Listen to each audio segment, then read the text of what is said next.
আসন্ন ডাকসু নির্বাচনে আবাসিক হল ভিত্তিক ভোটের হিসাবে ছাত্রদের হলগুলোর মধ্যে সবার ওপরে রয়েছে একটি হল। হলটিতে মোট ভোটার ২,২২৫ জন। এর চেয়ে বেশি ভোটার আর কোনো ছাত্রদের আবাসিক হলে নেই। ফলে ডাকসু নির্বাচনে গুরুত্বপূর্ণ হয়ে উঠেছে এই আবাসিক হলটির ভোট। প্রচারণার শেষে চলছে ভোটের হিসাব নিকাশ।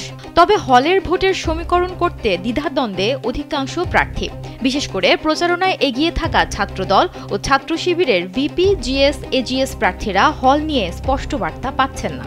ক্যাম্পাস সংশ্লিষ্টরা বলছেন, জগন্নাথ হলে সনাতনী শিক্ষার্থীরা থাকেন, তাদের ভোট ছাত্র শিবিরের প্যানেলে যাওয়ার কোনো সুযোগ নেই। ছাত্রদল কিছু ভোট পেলেও খুব বেশি ভোট টানতে পারবে না। স্যান্ডেলিনা সো, রূপচর্চায় আভিজাত্য।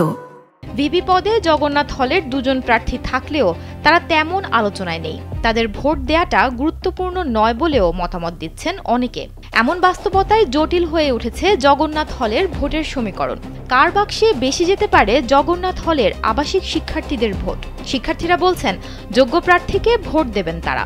ন্যারেটিভ ও সোচ্চার নামে দুটি সংগঠনের জরিপে একটিতে দেখা যায়, জগন্নাথ হল থেকে সবচেয়ে বেশি ভোট পাবেন উমামা ফাতেমা, তারপরই রয়েছেন শামীমা হোসেন ও ইমির নাম।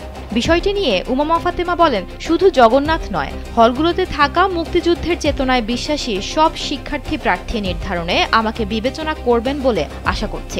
জগন্নাথ হলে শিবিরের ভোট নেই এমন জরিপ মানতে নারাজ ঢাবি ছাত্র শিবিরের সেক্রেটারি ও দলটির সমর্থিত ঐক্যবদ্ধ শিক্ষার্থী জোটের এজিএস প্রার্থী মহিউদ্দিন খান। ঢাবি ছাত্রদলের বর্তমান সভাপতি সনাতন ধর্মের। জগন্নাথ হলের শিক্ষার্থীরা ছাত্রদলের বাংলাদেশপন্থী মনোভাবে সন্তুষ্ট। জরিপে যাই আসুক, আমাদের প্রত্যাশা 9 তারিখের ভোটে জগন্নাথের শিক্ষার্থীরা আবিদ, হামিম, মায়েদ পরিষদকে সমর্থন দেবে।